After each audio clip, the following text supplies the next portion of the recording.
युद्धाच्या 12व्या दिवशीही आखात होरपळलं। इस्रायल आणि अमेरिकेचे इराणवर जोरदार हल्ले। इराणकडूनही बॉम्बचा कडवा मारा। युद्धबळींचा आकडा 1300च्या पार।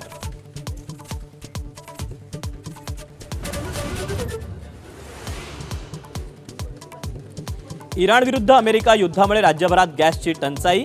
कॅटरिंग उपलब्ध नसल्याने अनेक लग्न लांबणीवर, तर आयआरसीटीसीचा मुंबई महापालिका आणि पोलीस आयुक्तालयाच्या कॅन्टीनवरही परिणाम।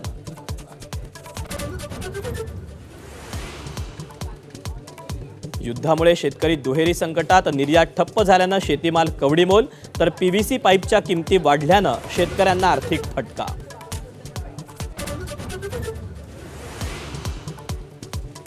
रिलायन्सच्या मदतीने अमेरिका टेक्सासमध्ये ऑइल रिफायनरी उभारणार।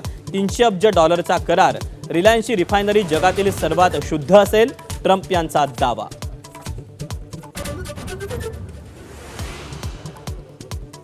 अमेरिका विरुद्ध इराण युद्धावरून देशात राजकारण शिगेला। काँग्रेसकडूनही युद्धात राजकारण सुरू। मोदींचा घणाघात, तर पंतप्रधान मोदी अमेरिकेच्या प्रभावाखाली। अरविंद केजरीवालांचं टीकास्त्र। पुढच्या 2 वर्षांमध्ये महाराष्ट्र यूएई सिंगापूरला मागे टाकणार। अर्थसंकल्पावरील चर्चेदरम्यानच्या भाषणात मुख्यमंत्र्यांचा विश्वास। विरोधकांवरही जोरदार हल्लाबोल।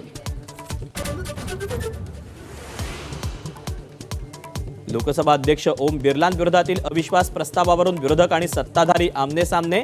आवाजी मतदानाने अविश्वास प्रस्ताव नामंजूर। अध्यक्ष कोणत्याही पक्षाचे नाही, तर सभागृहाचे असतात। अमित शहांचा हल्लाबोल।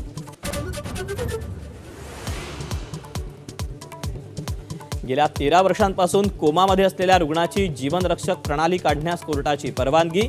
देशात पहिल्यांदाच निष्क्रिय इच्छामरणाला सुप्रीम कोर्टाचा हिरवा कंदील।